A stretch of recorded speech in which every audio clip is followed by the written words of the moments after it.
Welcome to the Occult Rejects. You already know what time it is. You hit that play button if you're listening to the audio, or you already saw what the title is on the video. So it's story time with Roby Marx, and we will be talking about Adonis and a little bit of maybe Aphrodite too. But before we introduce Robbie, we're going to introduce the other rejects. I got my man, the Headless Giant, with me again. What is going on, sir? How are you? How's it going? If you just came over from our stream, you know I love Robbie Marx's story time, and so I'm back again. I'm ready to hear about Adonis. You can email me your occult/esoteric/strange dream stories at the Headless Giant at podcast@gmail.com, and we will get those right out to the. Oh, also, if you include your address, Nick will send you some stickers. So send me those emails. Tell me about your strange experiences, and we'll get that up to you every Thursday. Oh, yeah. Yeah. Throw in that address, and I'll throw you 8 stickers. Keep it magical like the magician. All right. So, my man, Tyrone, what is going on, sir? How are you? I'm doing all right. I'm glad to be here. Like as always, I'm always here for the knowledge and gaining the wisdom from other people. They always say the gray hair is wisdom, and I'm seeing a lot of gray hair there right now. So I'm gonna get me a lot of knowledge today. So I'm glad to be here. Everything you can find on me is on my website, rebirthoftheword.com. I also wrote a best-selling book, Journey Through the Origins of History, and it's on Amazon right now. I appreciate that, Nick. Of course, hell yeah. Thank you for coming on, man. I love that. And my man, Roby Marx. I know it's been a minute since you've been on, and we have gotten some new followers since then. So please let everybody know what's up with Roby Marx and where they can find all your amazing work and your art, please. Yeah, I'm an artist and I do a lot of research. I do concert festival posters, mom and pop barbecue, just any kind of anything. As far as for art, I'm pretty much an artist for hire, and I just got back from the road, so I've been kind of going through this information and getting it all together. But if you want to check out my other stuff, you can go check out my Linktree, which is Linktree RMARX, and that'll pull up everything for me as far as my Patreon, my Instagram, my Twitter, my podcast, the MetaMindcast. If you want to check that out, we got a couple years of backlog, shows you can check out on various subjects, and yeah, that's about it. Awesome. Thank you so much, Robbie, for coming back on. I know this is kind of like, I think for you, it's been a continuation since you did like Sybil and Addis, right? Yeah. Yeah. So I guess what was it that took you to want to cover Adonis? And then I guess we can get into it. What took me to what? To actually start, covering Adonis like this. So looking into this yeah. Way. So, when you initially I just go through all these ancient texts, and I found this thread of Nimrod that I found really interesting as far as him becoming the first skinwalker. And then that kind of goes because Nimrod, he basically was the first one to train leopards and cheetahs to do hunting. And so he would wear this leopard skin, which you see continuing in the Phrygian schools, in the schools of Adonis, moving into Greece with Dionysus and transforming into Bacchus. So and even the skin in Greece is called, I think it's called Neimar, which means to weep, which is a reference to Nimrod in regard to the mourners and the weepers within these various mystery school occults. When the God man would die, they would weep and basically pound their chest, pull out their hair until the God was risen. So this is like this continuing mystery school system that's kind of moving through Egypt, coming out of ancient Sumer with Ishtar and Nana, moving into Mother Kybele, moving into Adonis and Aphrodite as well. Well, it's all centered around Thrace, right? So it's this upper part of Turkey that is sort of giving you the Phrygians, giving you, and that's sort of like the bridge between worlds, because Thrace is right between the continental divide between East and West. So this is all sort of right in there. Right, and the Canaanites, they had kind of been assimilated by this line of Hamites that came down and became the Phoenicians. So basically, you have these mystery schools because when you trace Ham back, the line of Ham going to Cush and Ham and Nimrod, or Ham and Cush and Nimrod, you this is basically some of the beginnings of, because it was what was it, Ham, that actually brought the worship of the gods from Ethiopia into Egypt and started setting up, and and you can kind of see these stretching back. I mean, far before the recorded history we have statuary that kind of goes way back 12,000, 40,000 years of some of these goddess figurines. So it's kind of this continuing thing. And when you get into Isis, in several inscriptions, she talks about, she's the daughter of Saturn. Osiris was the son of Saturn. So this gets into the Saturnian mystery kind of school, that is this death and resurrection kind of cult. And after the initial, fall of this God man and resurrection, this cult started to spread, like we were talking about, from Phrygia, into Syria, into Cyprus, coming into Greece, bringing these temple builders. These temple builders were also a big part of that, and we're going to get into some of that as well here too. So absolutely. One of my favorite examples that really sort of exemplifies this whole thing is there was a contest between Egypt and Phrygia to see who was more ancient. And so you had this Egyptian ruler decide that he was going to isolate these children. And the first language that they spoke would indicate whether or not they were, which was the first language. Yeah. And so this is where I get the connection to Kubaba, because Kubaba kind of sounds like baby talk, right? Yeah. And so who won? It wasn't the Egyptians, it was the Phrygians. The Phrygians, according to this ancient Egyptian sort of experiment, it was the Phrygian language that was older. And that Kumbaba is where you get into the Kumbari cycle, or the Kumbaba cycle of this. It's one of the first castrated godmen, that is actually what the Greek Titomancy was entirely based on, which came out of this region of Turkey. So, basically that whole story of the Titans and, all of that kind of is from this Kumbaba. And there's a huge argument when you get into a lot of these ancient texts about what language was first, whether it was Syriac or whether it was Hebrew. So, it's interesting, just the dialogue you get from a lot of these old rhetoricians. So, yeah.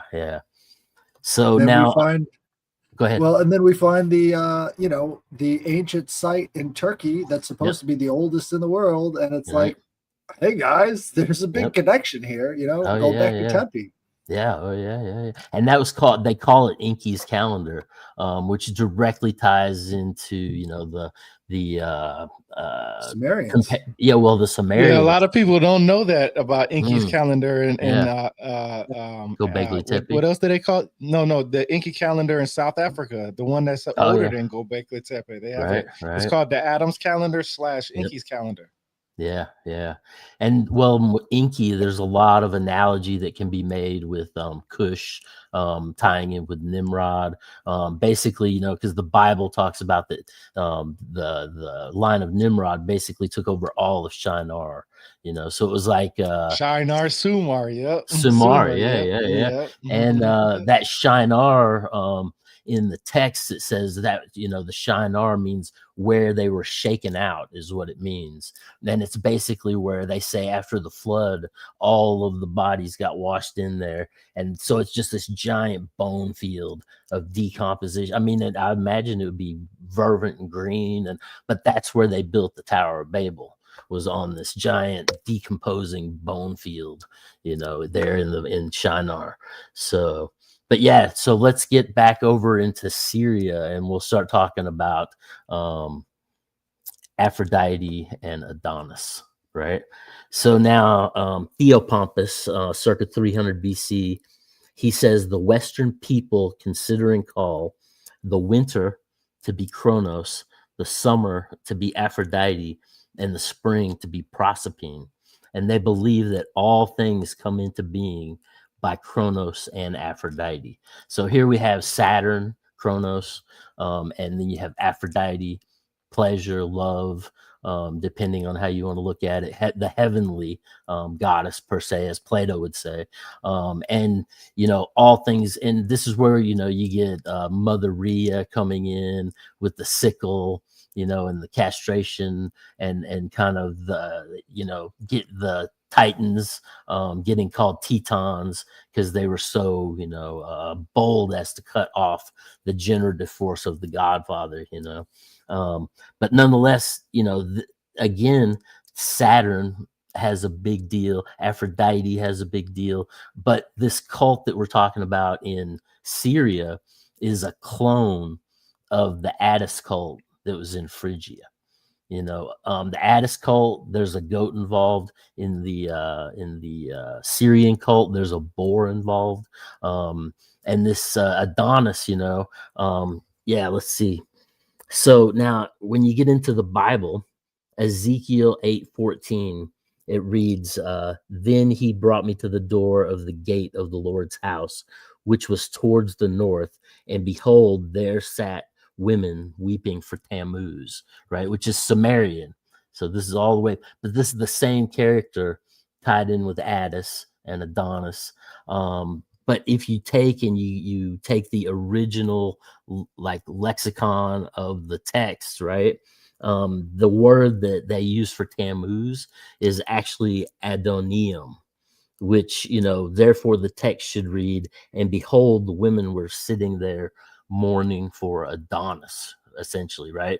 But it was a Latin Vulgate of the 4th century. It was a translation of the Bible by Jerome, who commissioned by Pope Damasius I, revisiting the gospel used for the Roman Church. The name Adonis, which was derived from the Hebrew Adon, being Lord or Master.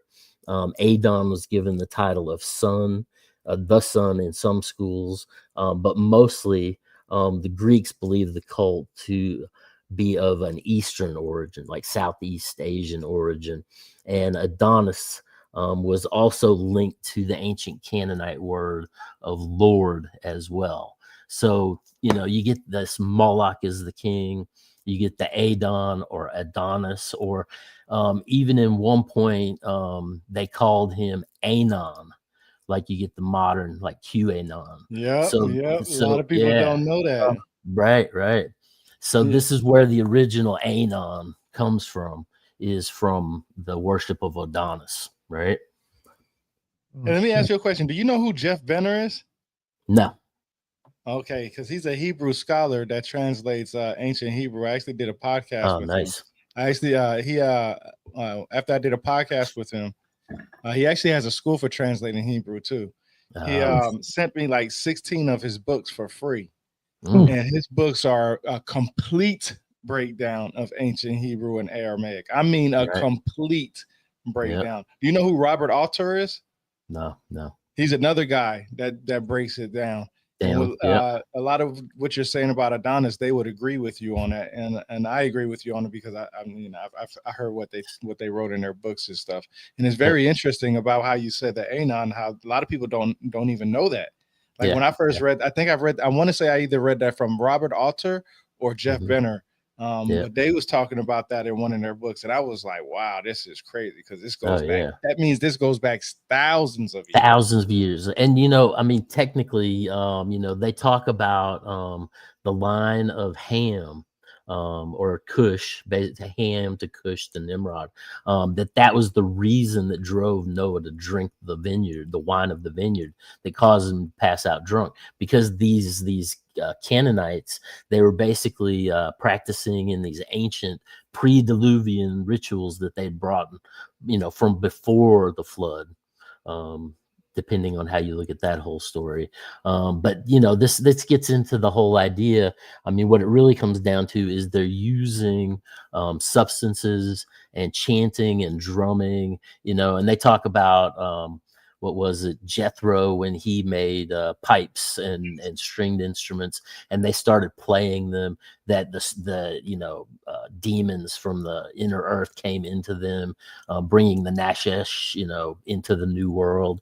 But it's this whole thing of connecting with these ancient spirits that are basically, you know, from the histories that I can tell, they're the vengeful spirits that fell and basically ended up being trapped in the matrix because they entered into three-dimensional reality without authority. So they're basically trapped in the three-dimensional matrix until the end of time. You know what I mean? Interesting.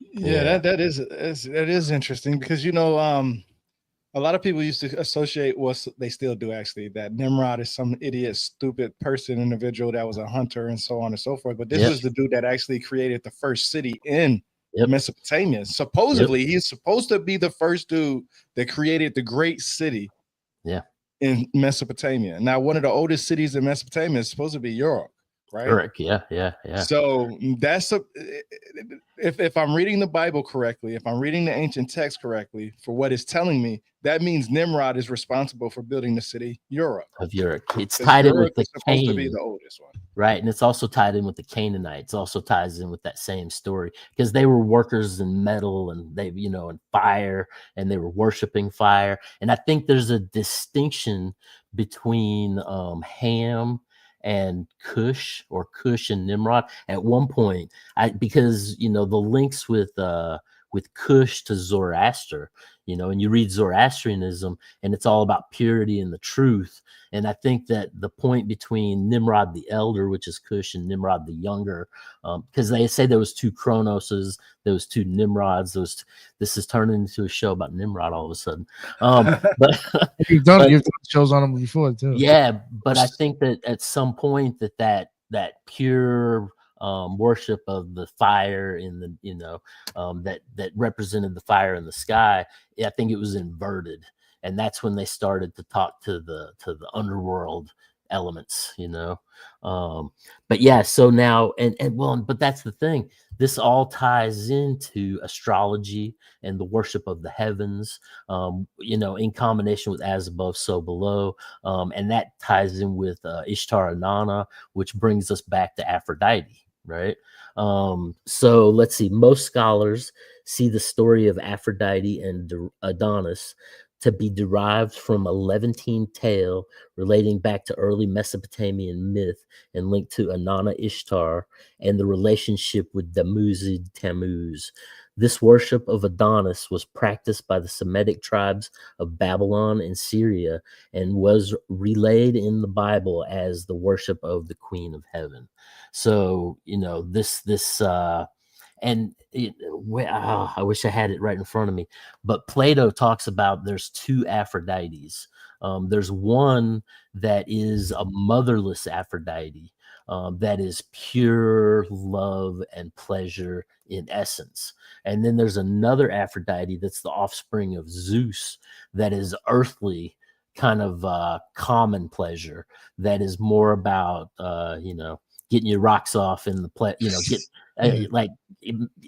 taking advantage of the pleasures that the world has to offer, rather than the divine heavenly essence of pure love and pleasure, you know. So it's just interesting when you start to look at these things in regard to aspects of the physical world, that they then transfer those characteristics onto actual humans on the earthly plane, and kind of, you know, use those as the symbol, the earthly symbol of the divine essence, basically, you know. Speaking of which, do you know what this place is? I don't know. This is Aphrodite Beach in Cyprus. This is where Aphrodite supposedly washed up onto shore and came out of the shell. As we all know the pictures of Aphrodite. This Venus. Right. Well, and that. So we're talking about those titans a second ago, right? And when the genitals were severed, right, the testicles fell into the water and produced foam in the sea that basically gave rise to these giants with like 100 arms and these abominations. But along Hecatoncheires. Right. But along with that, you have this beautiful essence that was produced of Venus or Aphrodite that basically was blown on a zephyr until she, reached the shore. So, What's funny though is look at that rock in the middle of this beach, yeah, right? That is reminding me of those pictures of Venus coming out of the water. That could, and again, it's that black stone that's associated with Kybele. Kybele, and the whole ritual of cleansing the stone. They would wash it yearly. It was part of the ritual. But yeah, and you see the sea foam around the bottom of the it. sea foam. Like, yeah, Aphrodite means sea foam. Yeah, and when the sea foam is coming in and you have those bubbles, the encapsulated air, and the sun's coming through it, and you have the earth and the water. So you have the earth, wind, fire, water, all the 5 elements in that foam, essentially, as it's, creating the life that is the breath of the, yeah. Absolutely. So now let's see. Where are we at here? So King Styrinus's daughter, Mira, was said to be secretly madly in love with her father. And so basically, she tricked him into when he was drunk and he was passed out and his wife wasn't around. This was, let's see, there was a festival going on. Yeah, there was a corn festival to Demeter that was going on, and the women in the streets were in white robes, offering corn wreaths for the bounty of the first harvest. They would maintain chastity for 9 days, and basically, she cornered her dad, and with the help of this nurse, basically, walked away impregnated. And because of that, the king, he was like horrified and basically sought out to kill her because he didn't want to face the embarrassment of what that would bring as far as incestuous behavior in the family, So basically, he has his sword out and he's chasing her, and he drives his daughter, Mira, into Arabia, and she's basically there for 9 months. And then she's praying to the gods to be invisible or to change her form or something because she's so embarrassed by being impregnated by her father, right? That basically the gods, they hear her prayers and they transform her into a myrrh tree, right? And from that myrrh tree, the balls of sap, when you get the incense, if you get real myrrh, it comes in like balls that kind of bleed out of the tree. They call those the tears of Myra, as far as symbolically of her being and you can read this whole tale. Ovid, in his Metamorphosis, he has a bunch of different tales about the different transformations of all these gods and goddess forms, from people into rivers, people into trees into, it's like, yeah, everything. Now, some said this metamorphosis was to save her, while others argued it was her punishment. And then at this point, the myrrh tree, it kind of splits open, right? And from the myrrh tree, Adonis is basically birthed from the tree itself, right? And basically at this point, there's different stories, but Adonis is basically dragged into the underworld, and fostered by Proserpine in the underworld, right?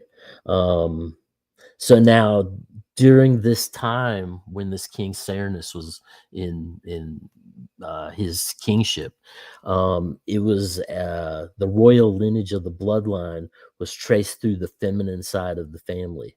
So as a result, the king, in order to maintain his kingly status, would have to be married to the queen. So you have this case where the king, if he wants to maintain, so maybe it was actually that the king was taking the daughter, but we don't know. We're just reading the stories versus the history. But nonetheless, the lineage of the crown was maintained through the feminine, much like the Hebrew lines, right? So let's see now. King Cyrnus, he was said to marry. Now this is in the kingly titles, away from the myth again. The King Cyrnus of Cyprus, which is an island in the middle of the Mediterranean. They call it the gateway to Greece because it was basically a launching point for a lot of the trading going on around the Mediterranean.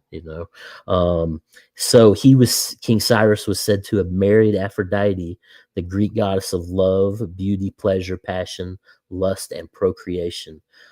This Aphrodite, who Plato in his Phoebus simply refers to as the aspect of pleasure. And then, so you've heard the name Pygmalion randomly. There's this King Pygmalion who was a Phoenician king of Cyprus as well. And he was so in love with Aphrodite that he would take an icon of the goddess to bed with him when he went to bed at night. And within this lineage of Pygmalion, he was the father-in-law of King Cyrnus, the first guy we were talking about there, right? And then who was the grandfather of Adonis. So this is the lineage of Adonis that we have from the texts, coming from Pygmalion to King Cyrnus to Adonis, right? And so that's 3 generations that are in intrigue with this divine priestess, and basically, and when the king would basically be crowned king, they would have a ceremony that was a hierosgamos ceremony, where the king would actually marry the goddess. So, like how within the Catholic Church, he's supposed to be the representative of God on earth. So they would actually have to marry the God form in order to get that scepter of power, in order to be able to rule. So we got 3 generations here. Well, in the Orphic hymn to Aphrodite, they call her the great scepter bearer. So this is almost like a prerequisite for kingship, is to have the hierosgamos with the goddess. In order to get the power to be able to rule. Because that's a male thing, the scepter. Well, even you see with the Queen of England, King of England, setting up all of their various colonies around the world, like the Parliament in Canada or wherever you want to look, they are given a scepter of power that comes from the monarch, and that is basically the monarch giving them the authority to rule. And if the monarch ever disagrees with what that parliament is doing, they'll take that scepter away, scramble the parliament, bring in all new people, and give them a new scepter. So it's, and this has happened, and within recent history in several countries. So you can kind of see the continuing power that this monarchy really, pushes on the planet. Is that the missing member of Osiris? Oh, fuck. Yeah. Scepter bearer. Yeah. Oh, Symbolically, I mean, is that scepter an obelisk? It's like a wand. I mean, getting into these different, phallic shaped, the lotus petal, it's, a lot of crossover. And what do they say? Every symbol has 7 meanings, and every one of those meanings has 7 meanings. Very fractaline in essence. So, yeah, that's a good analogy, I think. Really. So now Adonis was said to be possessed of such surpassing beauty that Venus Aphrodite became enamored with his beauty and adopted him as her favorite. Adonis, also referred to as the great hunter, very much like Nimrod was, ends his life by being gored to death by a wild boar on Mount Lebanon. And on his death, Venus flew to be by his side, but Adonis was already dead. Adonis's soul was then submerged into the underworld. So here we're having a couple different stories that we can see where he's birthed of the Mercury versus he dies and then is taken into the underworld, right? And this is, you get variations regionally, but you get the essence of the death and the rebirth of the god is the essential function of the process of the stories, depending on how they spread in a fractaline manner and become their own based on the individual community, right?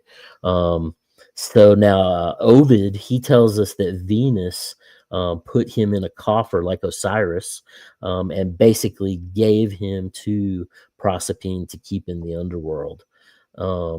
So now Venus, she was basically praying to the gods, praying to Zeus, Jupiter, trying to get some help in getting Adonis returned to the physical world.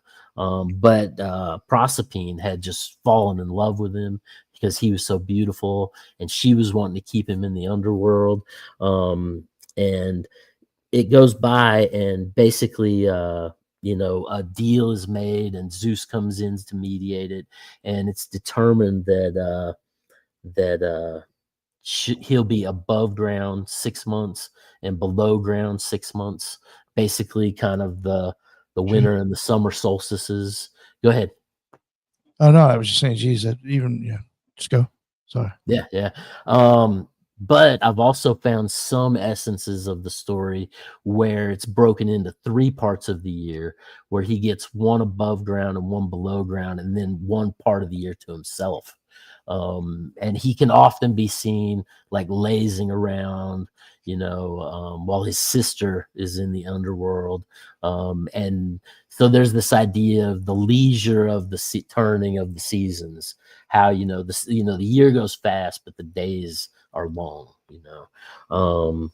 Let's see now, after her reunion with Adonis, Aphrodite was said to have bathed, just as Demeter after intercourse with Poseidon, linking also to the ritual bathing of the black stone of Mother Cybele that they would do yearly, right? Just as Hera washed in the springs of the river Bura after being overtaken by Zeus, Jupiter. And then also Zeus's wife Hera, she bathed in the springs of Cantanus and would regain her virginity in a yearly cycle. And Hera was the stepmother and cousin of Aphrodite, so within the line of the gods. But it's just interesting how we have these elements of water relating to the divine feminine, getting into the foam of the sea, kind of the emergence of life out of the waters of the deep. It just symbolically, when you start looking at how all these things kind of come together, right? Now, the Hellenistic Greek poet Lycopron adds that for Aphrodite hastening to her wounded lover, she trod on a bush of white roses. The cruel thorns tore her tender flesh, and her sacred blood dyed the white roses forever red. Basically painting the roses red, which we see in the modern mythology of Alice in Wonderland. Yes, sir. Yeah. So now in Goodwin's Moses and Aaron, he relates that concerning Adonis, who sometimes the ancient authors called Osiris, there are 2 things remarkable. Aphronismos being the death or loss of Adonis, and Hierosis, which is the finding of him again.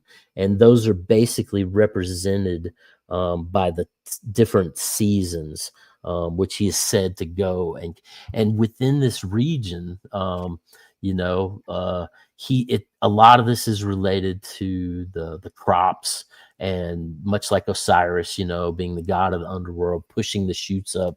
And there's this essential thing where when he comes back, it basically brings the foliage and the crops, and is the power that's, from coming to basically push the crops to grow the food for the people to eat, so that they can have these metropolises, these early metropolises. So let's see. Now, I like how you do that, man. I like how you read it from the actual text. That's amazing to me, because a lot of people don't do that. A lot of people like to tell you to go do your own research, and you're saying, hey, well, I know you probably won't do your own research, so I'm going to read it right here from it. Well, but that's the thing. I'm also doing it for myself, just so I can have these things as artifacts. What did Plato say? That, basically all is forgetting. And that basically when you study, you take these ideas and you put them back in your head so that you can remember. That's why I created my series, What I've Learned from Reading This Book, because I like to go back to the tabs that I have and just read what I have in the tabs, because it's a refresher. I say it every time I do an episode. I say this is for me to sit here and basically just refresh my memory on what it is that I know. So that way it's not for anybody in particular. It's just for me, but because I want to share it with the world, I have social media, I have the YouTube, the Rumble counts, and all that other stuff. So if you care to want to learn, you'll follow me. If not, that's okay. It's no sweat off my back. I came into this game knowing that I thought, be honest with you, I didn't think one person would listen to what I said. Now I'm being asked to come to conventions and stuff. So it's actually pretty interesting and fun to know that the stuff that I know and what I'm sharing is backed up, because I haven't had not one person come to me and say you're wrong. I mean, I've had people say I'm wrong about stuff, but I never had anybody say, hey, you're wrong because of this, that, and the third. They just saying that I'm wrong because of their feelings are hurt or whatever the case may be. Yeah. Well, and also, just as humans, we're fallible. We're going to have, our brain can only store so much information. So, it's kind of good to have the availability of some of these things. And then, I can point people in the exact direction, right? So now after the ordeal, there became tales where King Cernunnos ended his own life after the events from the shame. The Greek narratives convey that the king was defeated in a musical contest with Apollo, and as part of his loss, the god put him to death. But according to Anserion, a Greek lyric poet who was known for his drinking songs and erotic poetry, tells us that King Cernunnos lived to be to the ripe old age of 160. So these rites of Adonis were centralized in two places in Western Asia, both in Byblos and on the coast of Syria, and Paphos in Cyrus. These were great seats of the center of the worship of Adonis. Now, Aphrodite was worshipped just as the Semitic Astarte, and it was King Cernunnos who ruled over the city of Byblos, which was one of the most ancient cities in Phoenicia. This city was said to have been founded by Lord El, with whom the Greeks identified with Kronos, going back to Saturn, who had founded it in the ancient days of the earth. So Byblos was the same city that Osiris, when he had died, when Set nailed him in the box within the Egyptian mysteries, and they floated him down the Nile, it was in this city of Byblos that we're talking about, where Adonis was centralized.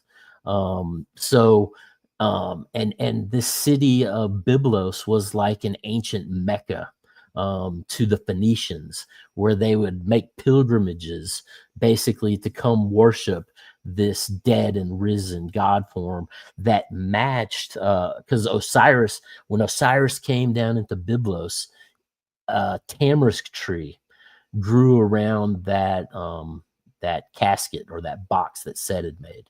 And King Melkart, who's a god, he finds Osiris, who's another god, and basically takes this tree that appeared overnight and cuts it down and puts it in his palace, right? And when Isis goes out to search for Osiris when he's been sent away.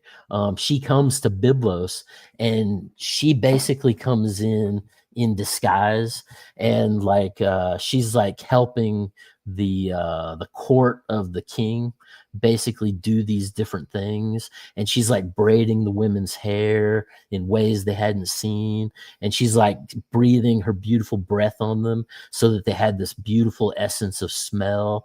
And so they bring her into the center court with the king, and they entrust the offspring of the king to her, and she's feeding the king with her fingers, basically with her blood versus the milk, right? And at night when nobody's around, she's putting the baby in the fire to burn off all the mortal parts and turn this little guy into an immortal being, right? But they catch her, and basically they get all upset, and they're threatening to drive her out. And she says, okay, here's the real deal. I'm Queen Isis, and my husband's in the tree. And basically they cut it down and they open it up, and Osiris is inside of this tree. In the Book of the Dead, or the Book of Coming Forth, the Egyptian text, it says that this was a sycamore tree. But in the other text, it says it was a tamarisk tree. But nonetheless, within these religions of we talked about Addis and Mother Kibble, right? And now we're talking about Adonis and Aphrodite. In all of these three cultures, you have this story where they would basically take a tree as part of the ritual, and they would have these Zimmermen that were like these sacred woodsmen. I'm calling them Zimmerman. That's a German name, but I'm comparing them to the Zimmerman. But they had these sacred woodmen that would cut down a tree, and then they would hollow it out and take that center part of the tree and carve an idol out of it, of the dead and risen God. And then they would put it back in the tree and carry, and this would happen on 322 as far as the date. And this ties in with Demosthenes and this cult of the dead, where we get, the 322 of the skull and bones, the order of the skull and bones, basically. But basically they would then, and in skull and bones, they lay in the coffin, much like this idol is in the tree. And they would bring this tree with the idol into the temple and set it up for the year. And that was a representation of the god, almost like the Egyptians had the form of Linus, which was the god in a state of limbo that became the Serapian bull, right? This is a state of the god in stasis before he's ready. And then, they would basically bring this statue from this tree kind of casket coffin out for the spring festival, and they would anoint it with holy oil and be burning incense. They would dress it in fabulous garments, and and then on the third day of the festival, the god would rise, and they would all yell, "He has risen," and everybody would celebrate, right? So this is what sounds familiar. Yeah, sounds exactly. really familiar. Really familiar. So this is what, when we talked about the women weeping, and they had changed the word to Tammuz from Adonis, this is the description of that time when they were weeping over the dead god before he was resurrected, right? So if anybody wants to add anything, go ahead. Yeah, so I pulled out the golden ass again, because in this book they have so many references to Isis. Yep, you're at the end of the book, aren't you? Yes, I am. Yeah, I know you are. So I got this little part here. It says, feeling that fate was now satiated with my endless miseries and at last licensed the hope of salvation, I determined to implore the august image of the risen goddess. Mm-hmm. So shaking off my tiredness, I scrambled to my feet and walked straight into the sea in order to purify myself. Again, back to that Kybele worship, right? Yep. Immersed my head 7 times because, according to the divine Pythagoras, that number is specially suited for all ritual acts. And then, speaking with lively joy, I lifted my tear-wet face in supplication to the irresistible goddess.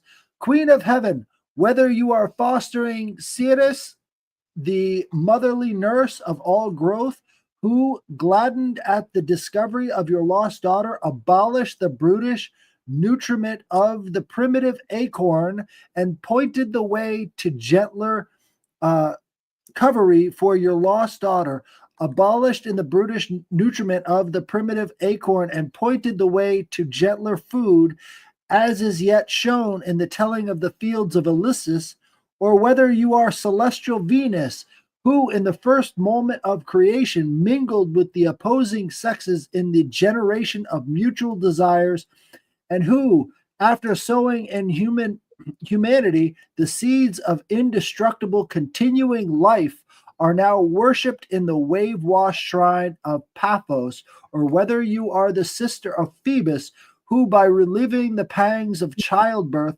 travail with soothing remedies, who have brought safe into the world lives innumerable, and who are now venerated in. These are all the epithets of the goddess that he's using over and over again to call to her. The thronged sanctuary of Ephesus, or whether you are Persephone, terrible with the howls of midnight, whose triple face has power to ward off all the assaults of ghosts and to close the cracks in the earth. Who does that sound like? That sounds a little bit like the not Phrygian. It's lower than that, but this is what's her name? The cracks in the earth. I'm trying to think. No, the underworld goddess with three faces. Oh, with three faces. Hecate? Yeah, Hecate. There you go. Yeah. Right. So he's just listing all of these different goddesses as a way to implore or cry out to Isis, who he thinks is the most ancient, so that she can turn him back into a man from a donkey. An ass. Yeah. Right. And what does it say? But the oldest and the most schooled in the myths call me by my true name, Queen Isis, essentially. Yeah. Exactly. Yeah. So But you guys sing Hathor does predate Isis. Hathor? Yeah. Does and Isis actually absorbed a lot of Hathor's qualities at one point. That's why I'm a Hathor fan than Isis. It also depends on what kind of part of the story I think you're looking for. Yeah.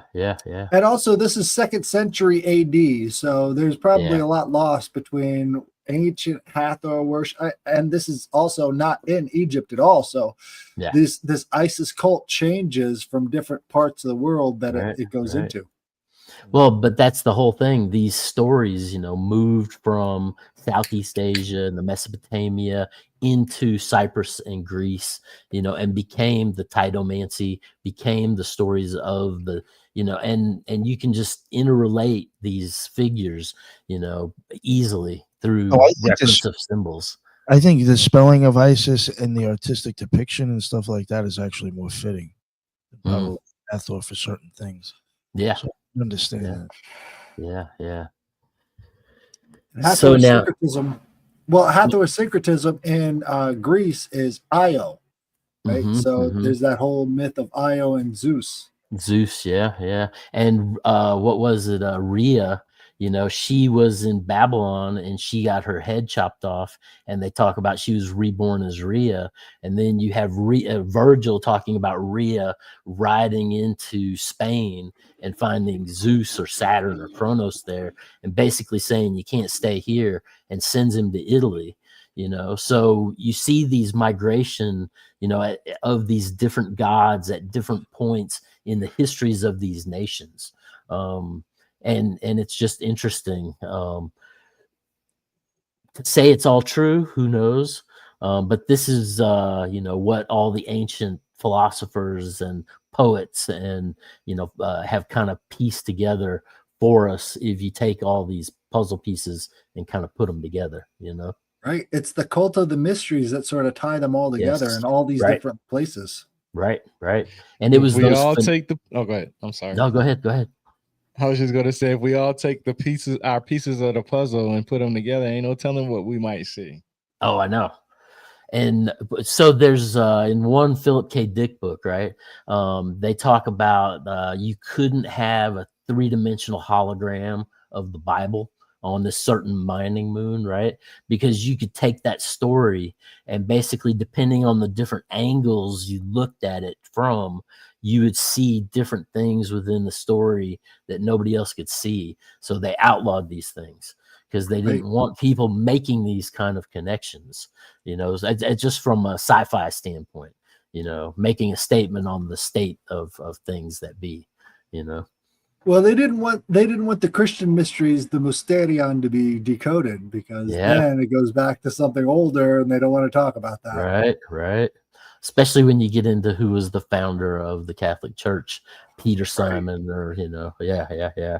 So now the city stood on a height beside a sea and contained a great sanctuary of Astarte, where in the midst of a spacious open court, surrounded by cloisters and approached from below by a staircase, rose a tall cone or an obelisk as the holy image of the goddess. In this sanctuary, the rites of Adonis were celebrated. Indeed, the whole city was seen as sacred to Adonis, and the river Nihar Ibrahim, which falls into the sea a little south of Byblos, bore in antiquity the name of Apollo. This was the kingdom of Cyrnus. That's from James G. Frazier. I just have stuff about King Cyrnus built a temple to Aphrodite on Mount Lebanon. Carvings of Aphrodite depict them in recesses, oftentimes show Adonis with a spear as the great hunter, and Aphrodite mourning the loss of her beloved. It is believed that the tomb of Adonis lies in Farkra, Vardeban in Lebanon. His worshippers following the idea that this gored man god, who was wounded and died in the mountain home of his adorned companion, whose blood ran down like that of Prometheus, this blood would dye the river red. So basically, in the time of the heavy rains in this region, you would have the mountain deposits were filled with this heavy iron sediment. So as the rain would come down, all the runoff would be this red blood color that would just fill the rivers, and the river would turn blood red. And within the procession of Mother Kybele, same thing with Adonis and Aphrodite. They would have a procession to the sea to wash the statue, where this blood red river ran into the crystalline blue Mediterranean waters. So if you can imagine, this just red rush flowing into what's normally, a crystalline blue sea. It had to be quite a sight, but that was one of the symbols that they saw as the time to begin the festival of the dead and risen God. So absolutely. And if you think about the plagues in Egypt, when the Nile ran red, there's a lot of that indicating factor in there as well. Oh yeah. So in Lebanon, where this river is dedicated to Adonis, I already went over that. Let's see. So Adonis was said to be the son of Agirius, the father of Esum, identified with the Greek Asclepius, also connecting with Gilgamesh, Cush, and Nimrod in his search for mortality.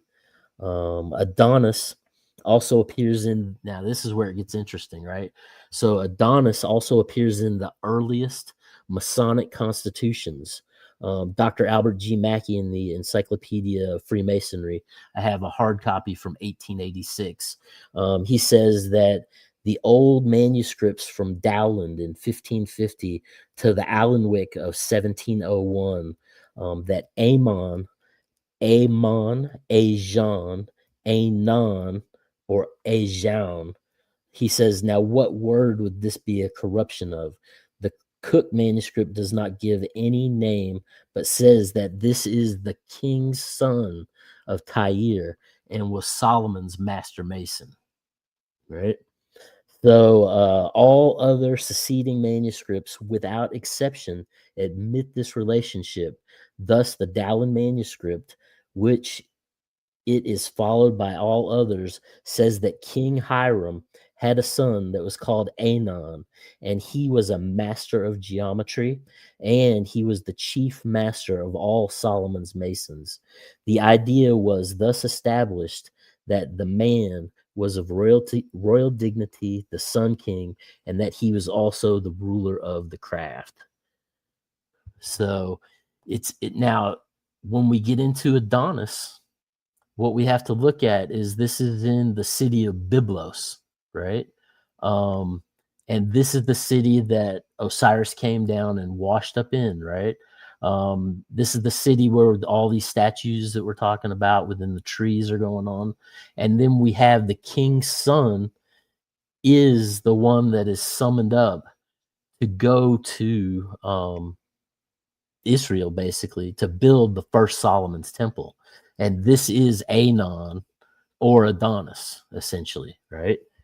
So let's see. A Christian deacon of Persia in 350 AD, Saint Abdisius, tells us that Solomon not only translated into Syriac the greater part of the Old Testament, the Pentateuch, Joshua, Judges, Ruth, Samuel, David, Proverbs, Ecclesiastes, Song of Songs, and Job at Hiram's special request, but he also invented the characters according to Jesudad, who says that where Moses invented the Hebrew letters, Solomon invented all other, which he gave to the people by which he was honored. But he first of all invented the Syriac letters, which he gave to Hiram, the king of Tyre. So and this kind of ties in with the Kabari. It kind of ties in with the bringing of the language into Greece that they talk about by who was it there? I'll remember the name in a minute. So now, while it was supposed this lord of Tyre, being Anon or Adon, was skilled in many trades of the time, from wood carving to sculpture, as well as working with delicate textiles and fabric, as well as the fiery skill of casting bronze of a gigantic nature, like the foot bath, the molten sea that was within the temple, that was said to have 6,000 foot baths within it, right?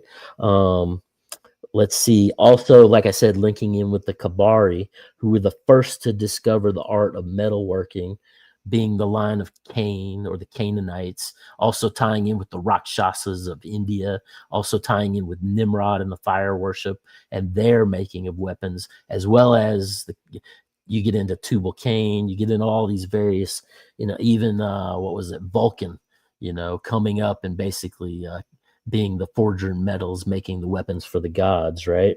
But the Kabari, they discovered the art of metalworking and were the first to build ships. So right in the same region where we have these Hamites coming in and taking over and becoming the Phoenicians, this first shipbuilding culture that's creating all this trade and spreading all these mystery schools through the land. These Kabari were seen as gods of navigation and were represented as small dwarfs who were misshapen creatures who were said to be the first to have sailed by using the pole star for reference. So, it's so funny because I get to see how I look when I'm reading from the book. So this is this is awesome to me because I'm sitting here, I'm really into this. Like I'm taking notes at the same time that you're doing this because it's a lot of people don't do that, and I commend you a lot on that because you're taking what you've actually read. You're not saying this is my opinion, this is my facts or anything like that. You're just saying I'm just drawing from the histories. I'm showing you exactly what the histories say. And I will also oftentimes show you how there's contradicting histories, So, and like I said, the history is like a fractal. Everywhere you go there, you got this side of the story and that side of the story, and with with Addis, right? There's some stories that say he was born kind of like feminine, maybe androgynous, and that it was obvious he would never produce kids. So they sent him to Syria, and he set up the worship of the goddess, which is where the Adonis Aphrodite worship is, directly tying Adonis with and Phoenicia with Syria and Aphrodite. So it's and then very much like with Adonis, you have numerous Greek stories within the Dionysian texts that talk about they carried away Adonis, that Dionysus carried away Adonis. But it's if you could look into the Masonic encyclopedia by Mackey that I've got, it talks about Osiris, that he went out and civilized the world, and he had a train of satyrs and different, little goat men and like all these different amorphous creatures that went with him, and they basically, kind of brought everyone into their good graces by playing music everywhere they went. And then after they got in with the communities, they would teach them about how to plant grain, and it says they ended a lot of, cannibalistic, diets, and brought this grain into the world, that came with it this story of the mystery schools and these dead and risen gods, which when you get into James G. Frazier, over and over, the only thing he can associate it with is you take the seed, the plant, like the wheat, and then you thresh the wheat and separate the wheat from the chaff, and then you store the wheat in, a dark place. You put it in a hole, and then it's resurrected and rises up. So in a lot of essence, symbolically, yes, but at the same time, as you follow this mystery school later and later, you have physical people that become these entities for the sake of rulership, becoming like the King of England, or like, whatever monarch you want to look at, becoming the God man on earth, or the representative of God on earth, for the sake of gaining power, and it becomes vastly manipulated. And then you have the rise of, the Chaldean oracles getting in and starting to, like the Bene Gesserit witches, behind the scenes, kind of controlling all the bloodlines and, what wars are fought. And it's better than anything you can watch on TV, getting into a lot of these texts, Cadmus was the name you were looking for, the bringer of the alphabet to Greece. Cadmus. Yes. That's right. Yeah, totally. So, let's see. Now, in the Hebrew, the word Adon is given as a title of dignity, and these rites and mysteries of Adonis, which were focused in the city of Byblos, this once small fishing trading village, after sprouting up some 5,000 years ago. This is one of the oldest cities on the planet, right? And it just grew up into a metropolis. The city of Byblos, it was called by the Greeks, it was called Gibel, right? And they said that the inhabitants of this city were called the Giblamites, right?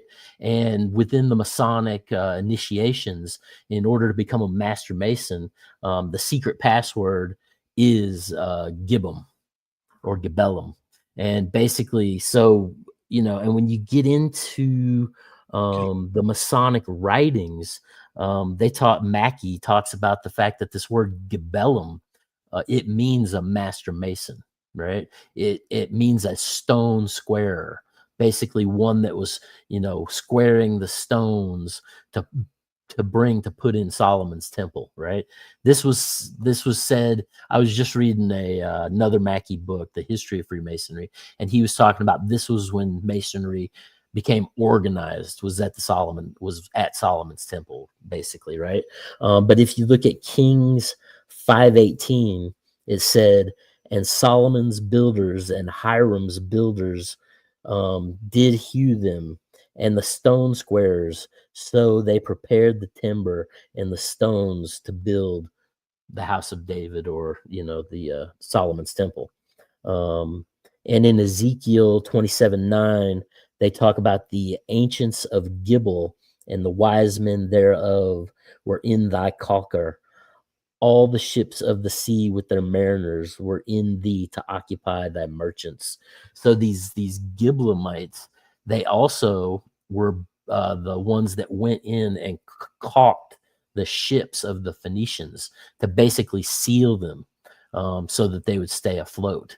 So, these Giblamites, they have all these skills, and these Giblamites are what end up becoming this secret, builder guild within the mystery schools that we see coming into Greece, that eventually builds the Grecian architecture and the temples we have remaining from that time, basically, right? So let's see.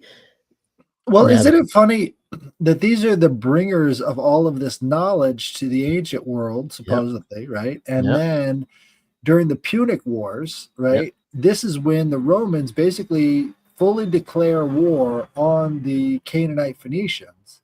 Well, and that's the whole thing with Carthage. That's why they're fighting Carthage, is because it is a Phoenician city.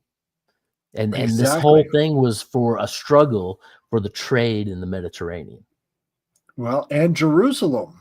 Jerusalem was a Canaanite city. So Yes, these are the places where they completely wreck everything and salt the earth afterwards, is because this influence was too corrosive for them to handle. So it's really interestingly, as you see, when Hannibal is in Italy and he won't leave, they talk to the Sibylline oracles, and the Sibylline oracle tells them to bring Mother Cybele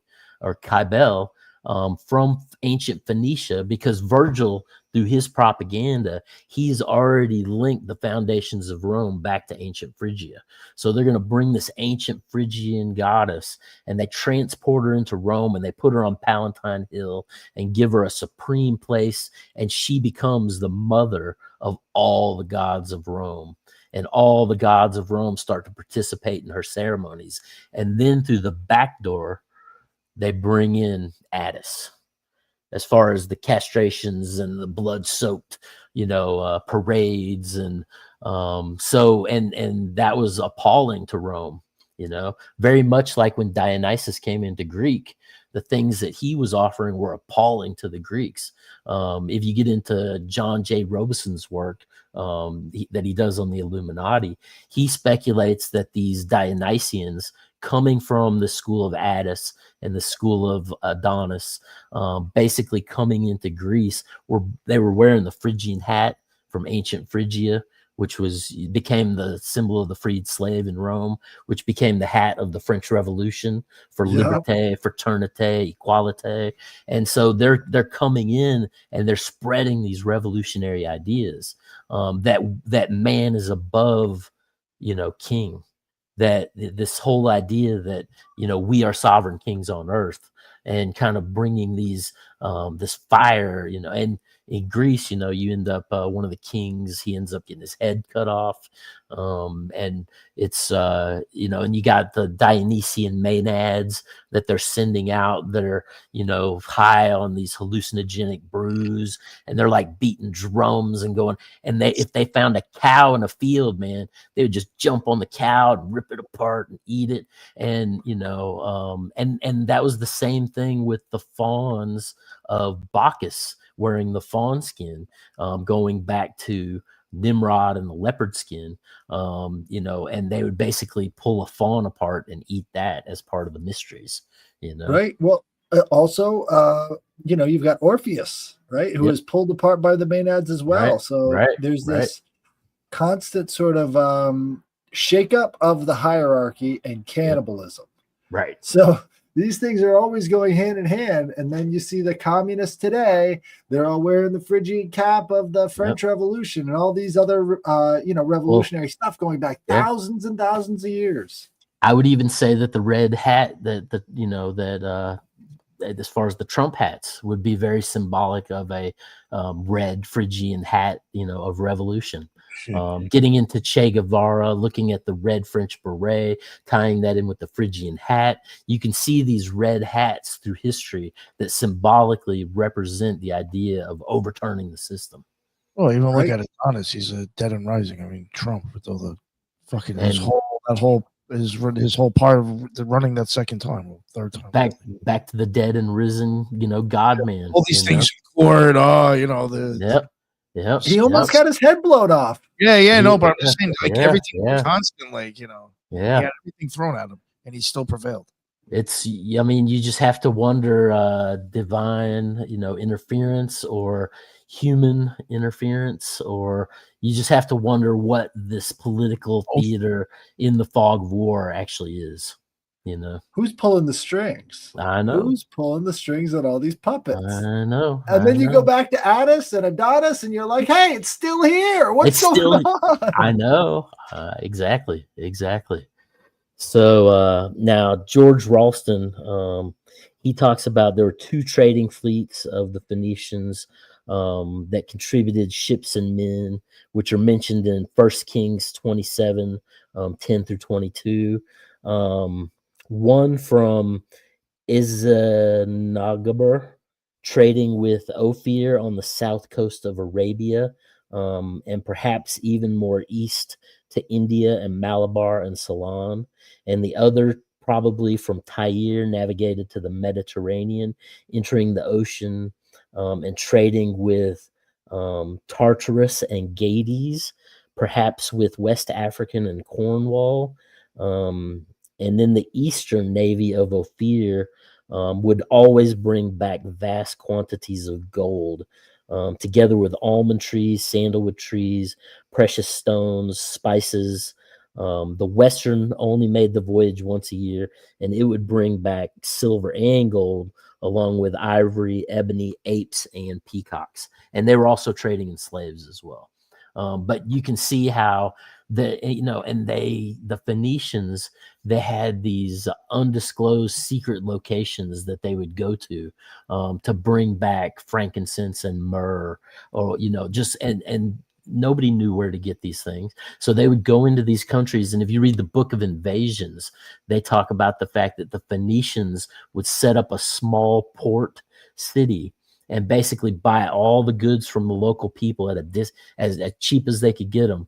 They'd throw them on ships, and they'd move them to another country and sell them for outrageously high amounts and bring back minerals and gold and silver. And so this is the beginning of the first, big trading network that basically are these Hamites, these line of Ham to Cush to Nimrod that are inflecting these mystery schools, coming down and assimilating Phoenicia. And they talk about the fact that once the Israelites came out of Egypt and began merging in to this area, because this was the promised land, essentially, right? There's records of them writing just signing the complete government of the Canaanites over to the Phoenicians. And this is basically where Canaanite history ends and the beginning of Phoenicia starts. So. Well, right, that big shakeup where the Neo-Assyrians moved in and took over everything. Mhm. And then once they moved away from that, then there was sort of like this power vacuum. And that's when the rise of the Phoenicians, rise of the Hebrews really started to take off. Right. And so James G. Frazier, even though he constantly comments on the idea that it's this grain god that's being risen, and he says that naturally the Semitic colonists brought their god with them from the motherland, the worship of Baal from Lebanon, who may have been Adonis. And I would say he was on the right path, because from my researches, I would agree 100% that this Moloch Baal of the Canaanites basically ties directly in with Adonis and Addis and these spreading mystery schools again. I got a decode for you. So they would get. Have you ever gotten real close to a pine tree and seen how there's these white particles on the end of the leaves? Mm-hmm. Well, that is actually yeast. And this dying and rising god associated with grain mixed with the yeast from the pine tree or Adonis creates a rising god, which would be the beer. Yep. And right? the Egyptians called it the poffer.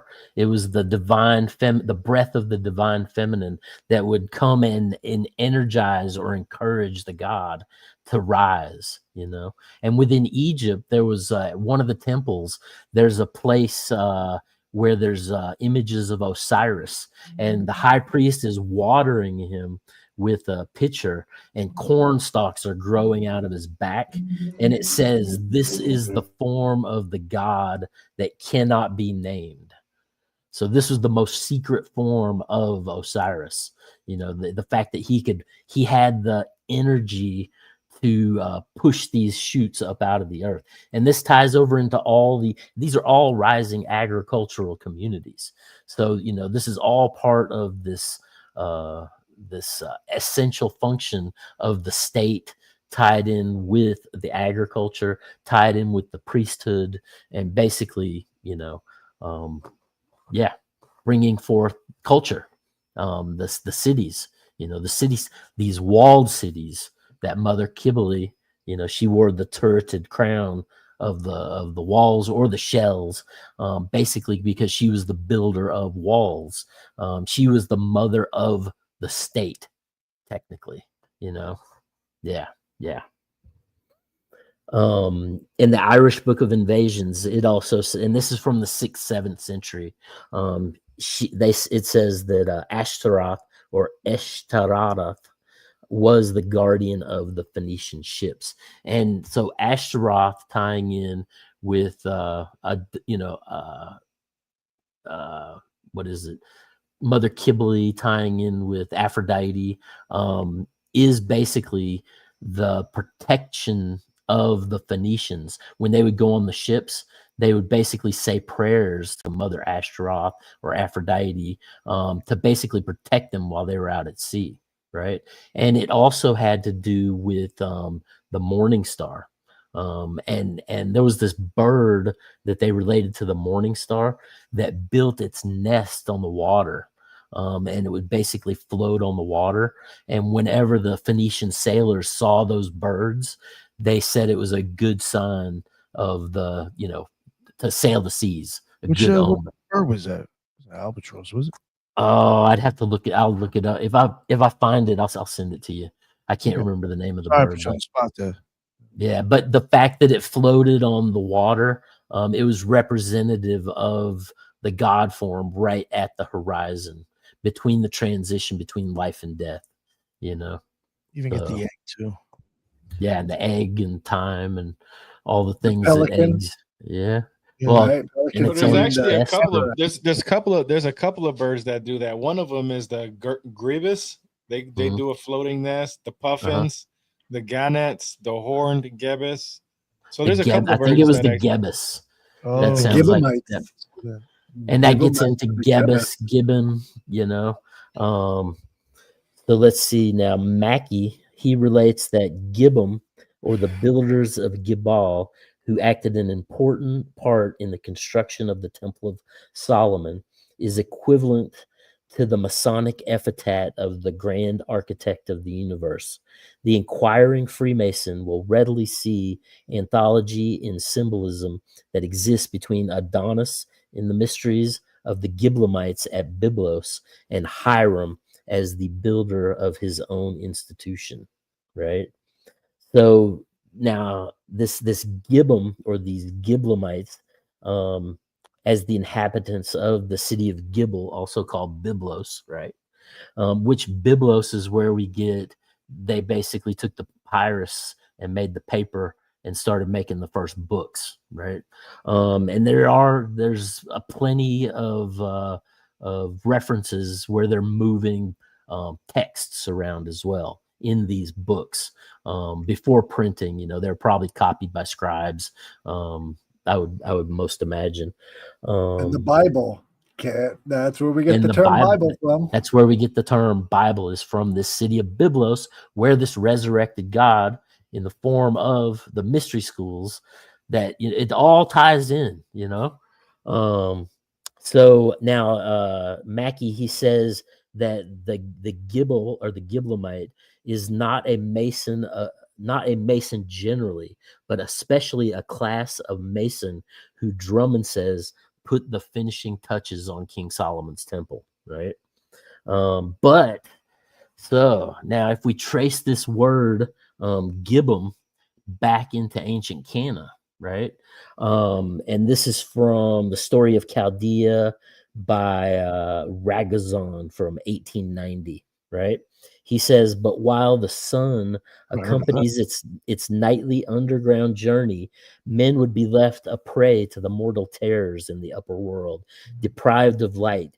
Their chief defense against against the evil brood of darkness, were it not for its substitute, fire, who is by nature also a being of light, and as such a friend to man, from whose paths dwelling he scares not only wild beasts and foes armed with open violence, but the far more dangerous hosts of unseen enemies, both demons and spells cast by wicked sorcerers.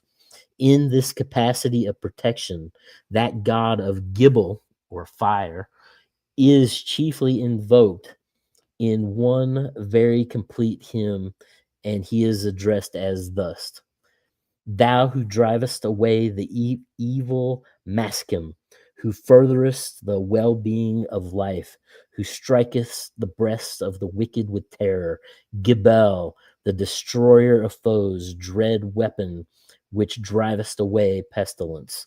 And that comes from about 4000 BC, that inscription, right? So tying these ancient Masonic orders back to this Adonis of the mystery school, who is living in the city that the Masons say is named after a Mason.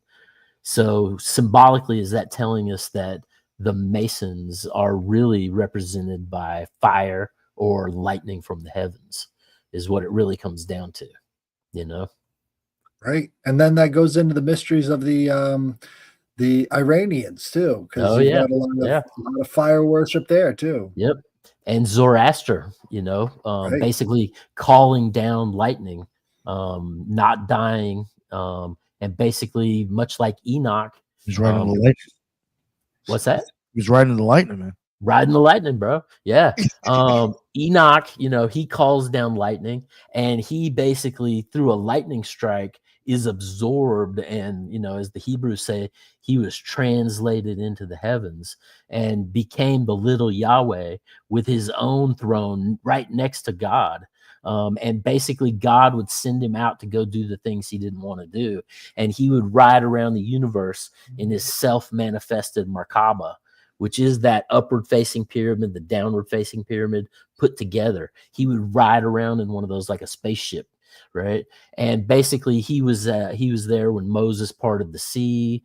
He's credited with all these various things. Seal of Solomon. What's that? The Seal of Solomon is the two triangles together. Yeah, for sure. Bethlehem star, yeah. Right. Well, and when you get into that, there is a debate as to whether or not it was the 5-pointed or the 6-pointed star that's on Solomon's ring. But if you read the Masonic texts, they tell you it was a 6-pointed star. So yeah. So let's see. Fire is not only a great power on earth, it is also in the shape of lightning, one of the dreadest and most mysterious powers of the sky, and as such sometimes called as the son of Ana. And Ana is the ancient term for heaven in Sumar, or in a more roundabout way, the hero son of the ocean, meaning the celestial ocean, the great reservoir of rains from which the lightning seems to spring as it flashes through the heavy showers of a southern thunderstorm. In whatever shape he appeared and whatever his function, Gibal is hailed as an invariable beneficiary and friendly being to these ancient Canaanites. So, and this Gibal or this Gibellum is also the word we see that becomes corrupted into Jubellum and the Jubilees, right? In the Jubilee, they need to give a Jubilee. Yeah. So, We're dying for one. It's been way more than dude, 70 years. Come on, let's get a Jubilee going I on know. So now these Gibelum, as the stone cutters of Solomon's temple, were especially known for their technique of what is called 8-tone carving. And these stone cutters would work the square stones to perfection Yeah. and were considered to be more qualified in the higher ranks of the workers and builders of such sacred spaces. These Gibelum maintained a mystery school based around the worship of Adonis, and who were the occulted order who maintained a monopoly on the creation of the temple structures and sacred spaces, as we see moving into Greece. So, Absolutely. And there's so much between Biblos and the Bible and the 70 books, right? The Septuagint, which was right, called the Big G. right, And then you go right back into Masonry again. yes, So it all sort of ties back into itself. the Gibelum, the big G. This is I think one of the secrets of that, what that G, if you look at the 7 possible, because even sometimes you see the G in a small G basically representing the serpent, which is the shadows in the waters of the depth, because when you merge those 2 triangles together, which you have the Masonic compass, which draws the circles, and then you have the Masonic square, which makes the angles. So you have the angles and the circles. In between that, when you merge those 2 together, like the Star of Rephesh, which is basically an Egyptian star that goes to Saturn that the modern Zionists had picked up, you basically have steam, and it's in that steam that basically this amorphous space that anything can be created with the direction of will, essentially, Right. And when you look through the Canaanite Phoenician art, you'll start to see these themes pick up over and over and over again. It's very deceptively simple. It looks simple on the surface, but it has so much deep meaning that people who aren't abreast of this stuff have no idea what they're looking at. That's the whole terminology of those with eyes to see and those with ears to hear, is you and that's with the mystery schools. Again, when you're initiated, you learn these symbols. They present these symbols to you, and they give you an exoteric meaning. And then as you're initiated through to the degrees, they explain the higher essences of these symbols and how they relate to the interconnection and the higher levels of reality of this rebirth of the essence of the self. So now underneath of the Gibbum, they had another association of these Masonic orders that were called the Bonai, Bonai. And the Bonai were the laborers who put the strength into raising the structures with these prepared blocks by the Gibbum for the construction. And at Solomon's temple, there were some 80,000 Bonai, all of whom the Masons in their text, they call them the Brighton Fellow Crafts. And when you get into these Bonai down the road, they're the ones that become the Samaritans. And they're bones of the AI. Yeah. The bones of the AI. The AI. Yeah. And they're trying to build a god using AI. And they kept going in and trying to, help build the temple. And what was it? One of the Caesars went and examined the Hebrew text and examined the Samaritan text and said they were similar, but they had, differences. Again, the fractal spins, their own worshiping their own version of what this thing is, going back to the ancient, Saturnian forces, the black cube, however you want to, look at this thing, right? So now these Gibbum in their worship celebrated the rights of Adonis as Adon, their lord.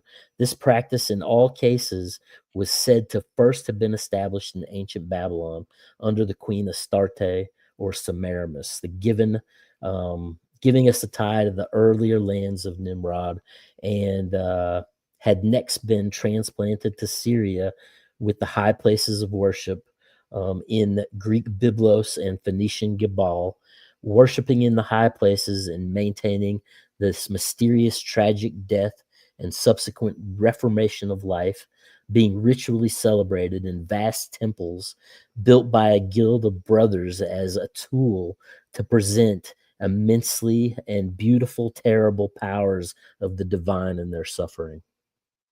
So, and it was on the coast of ancient Phrygia at Athamus on the island of Cyprus, where this ancient royal city in which the institutions of the rites of Adonis in celebration of Aphrodite were established, moving into Greece. And here we have again, these rites represented the Egyptian worship of Osiris so closely that some even identified Adonis of Athamus with Osiris. So, yeah, and I have here Fraser. He documents, this is in the Golden Bough.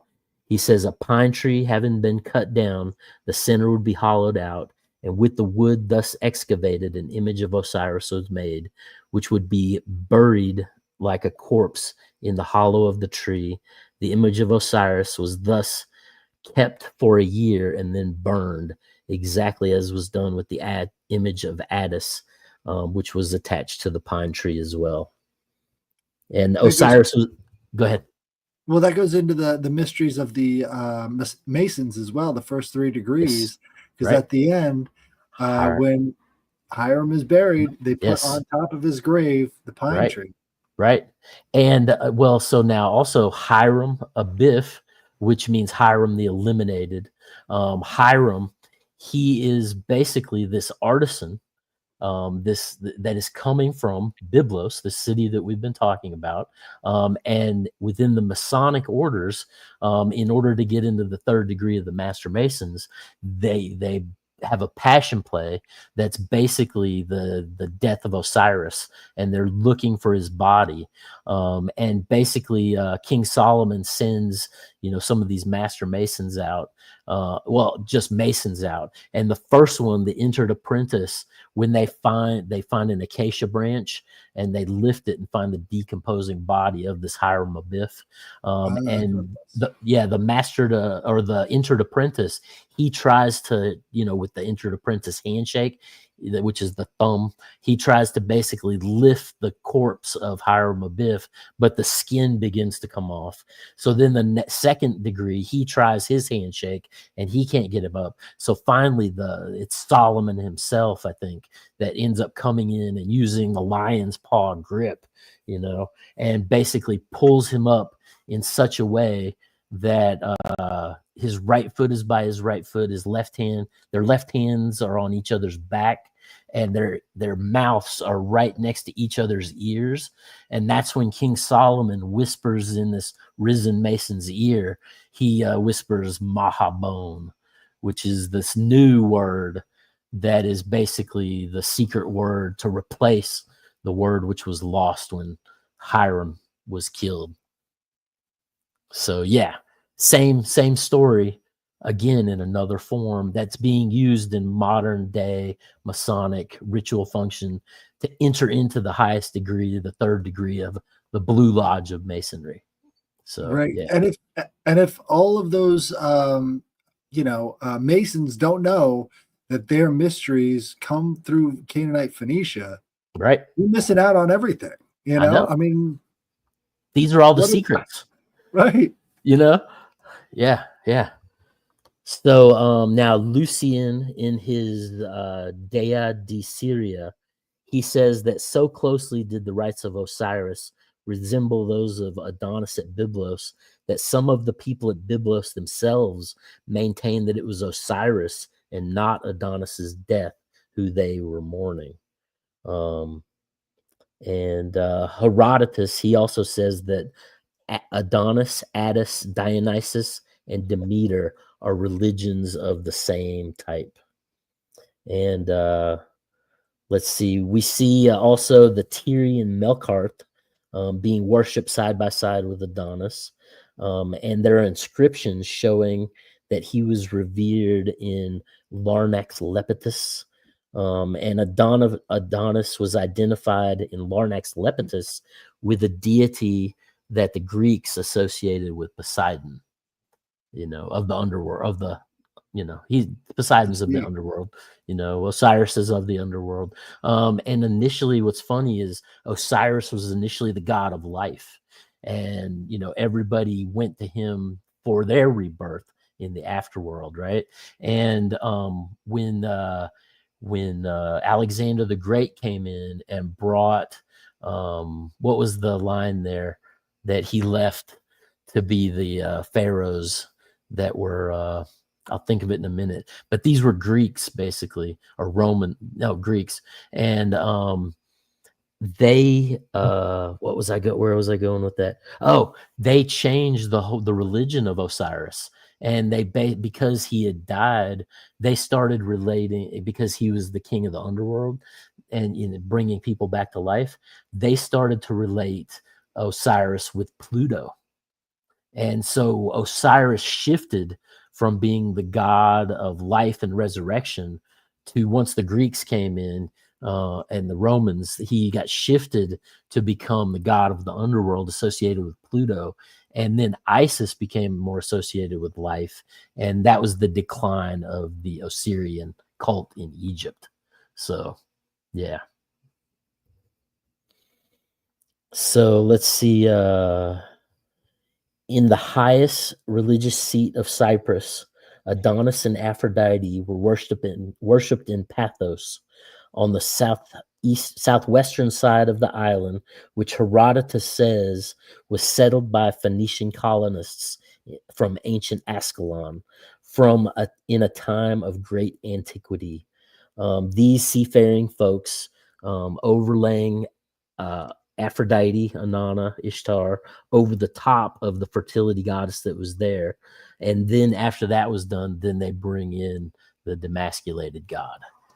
So this was always, so it's almost like it's weaponized anthropology, where they bring in this beautiful, loving thing, and set up temples to love and pleasure.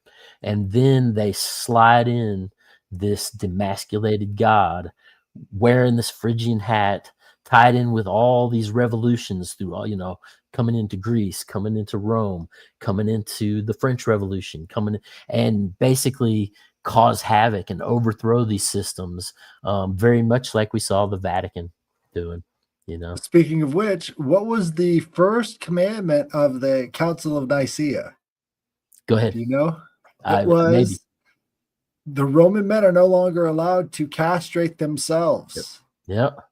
Because that was a big problem once Christianity took over, is a lot of these people said, if your eye causes you to sin, cut it off. Right. And your wiener causes you to sin, Osiris that shit. So cut it off. Yeah. They had to say, we're stopping this, because they were having a major population problem. And Origen, one of the church fathers, pure nummo, he cut his own junk off because it caused him to sin. Again, it's the divine madness being translated into a different form in this new dying and rising religion. Right. And once within the Roman culture, once this happened, where you would demasculate yourself, you were considered neither a man nor a woman.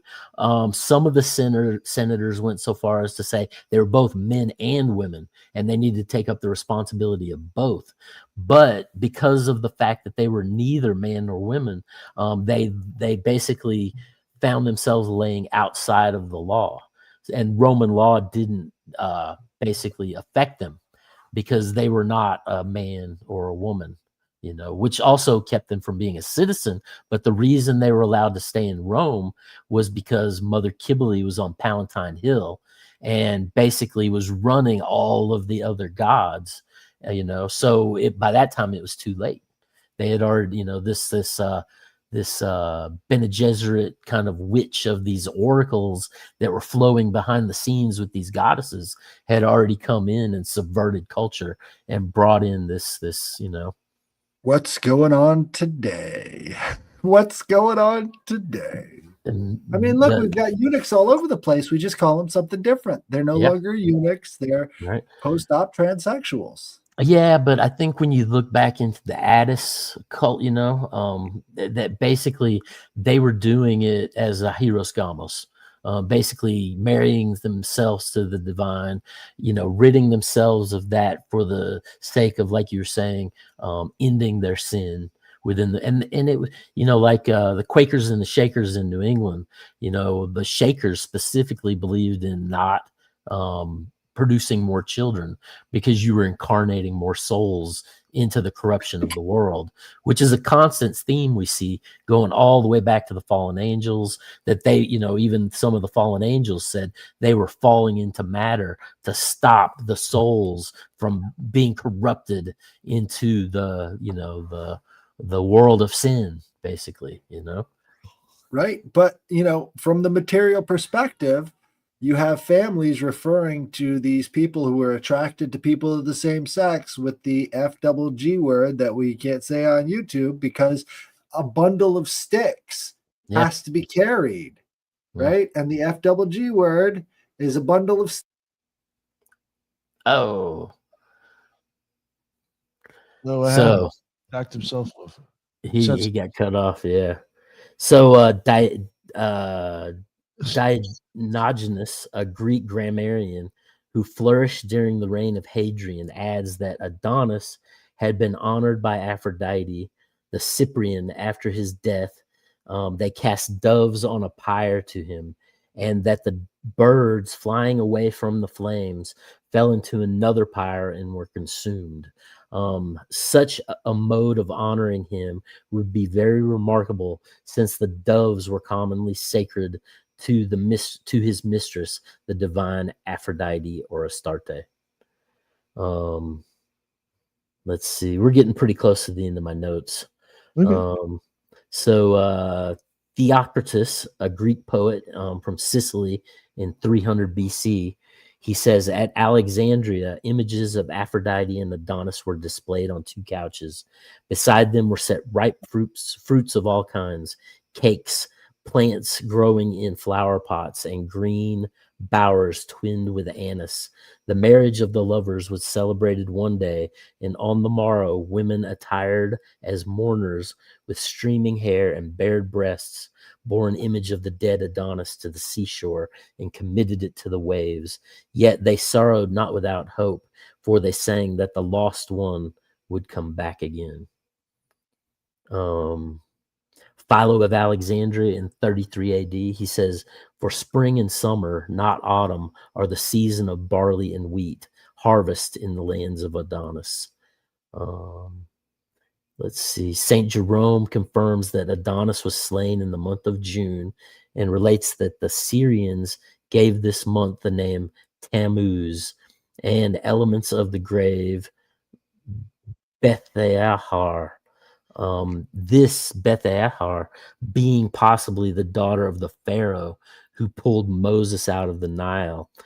Her grave was in this cave where the Christ child was born, that now he was upset because the women were there mourning for the loss of the bewailed Tammuz.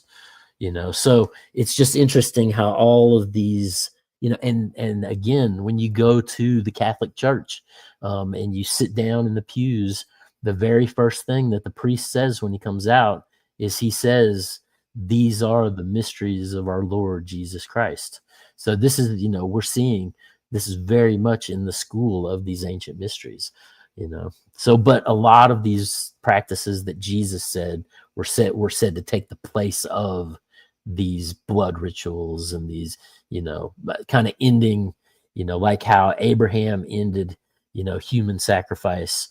Jesus was said to have ended animal sacrifice or any blood sacrifice, essentially, as far as the developing of the human species moving into, I don't know, being more civilized, I guess, Evolution. So let's see, from southern Phrygia and moving into Syria, the populace of Antioch being the capital of Seleucia, where they saw the morning evening star in the east as the signal for the festival of marriage, death, and resurrection to begin. Adonis, go ahead. I said, "Oh, okay." No, I'm Uh, just sorry. Yeah. So they played a lot of this off the morning star. And the morning star ties a lot into this as well. And you see Jesus in the Bible even relating himself to the morning star. A lot of people say this is where you get that whole theory that Jesus and Lucifer are brothers that you hear some people talk about, you know. The So twin.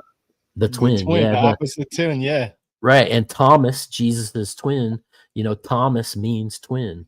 And it gets Yep. into the cult of the twin, associated with Gemini and the struggle, you know. And when you get into the zodiac, what was it? The soul was said to emerge into this reality through Virgo, and it was said to ascend out of this reality through Gemini. So these are the gateways of the zodiac that some of the ancients used to believe the soul would enter into this realm and leave from this realm, you know. And Adonis, who, like the transient state of Linus in Egypt, was a symbol of the death and resurrection, like Osiris, existing in a state of limbo, becoming the reborn Horus. And in the process of lamenting for the dead god, the playing of flutes is mentioned by both Athenaeus and Pollux, who instruct us that the flute and Adonis were both referred to as Gingras.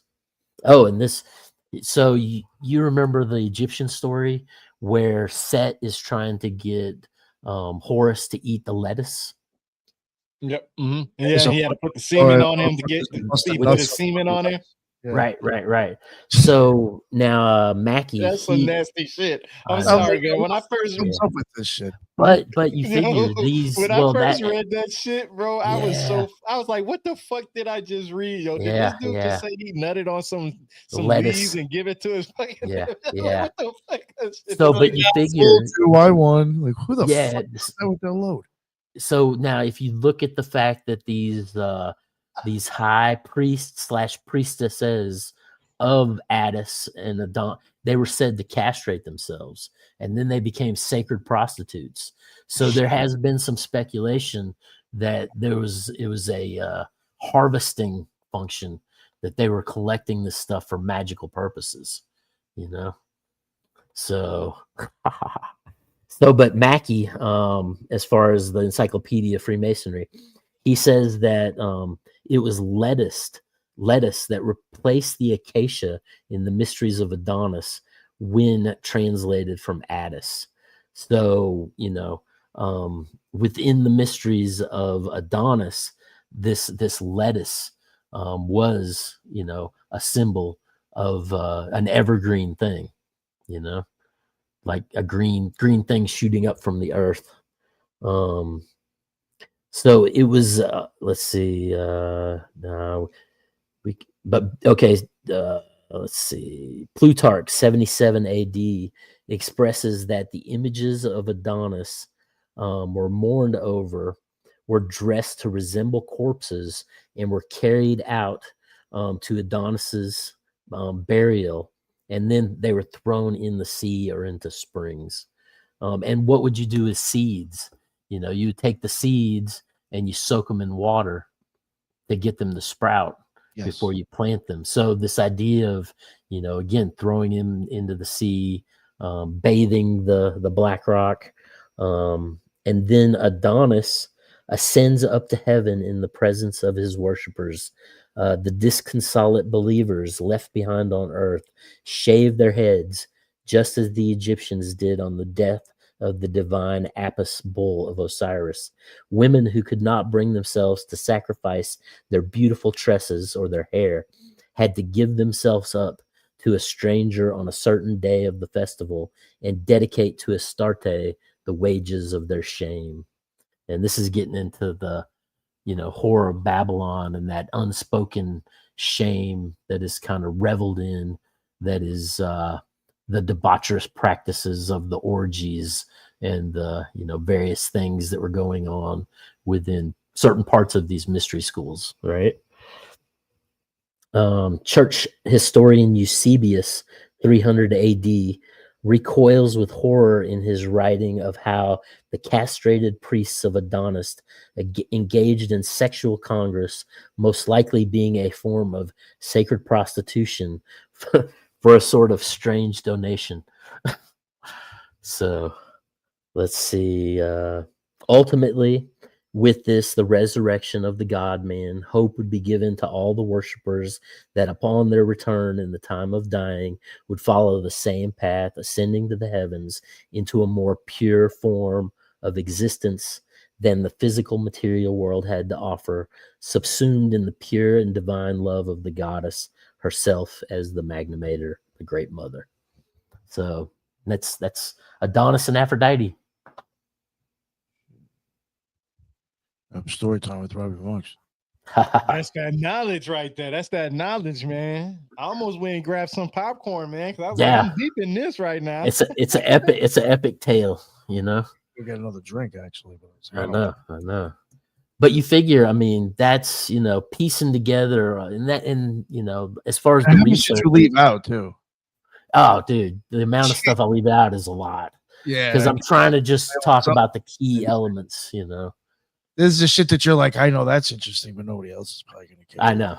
So even a couple of things I'd left in there, I was like, it's still interesting to me. So yeah. Okay, right? Yeah. But it gives you a more complete sense of the story that we're talking about.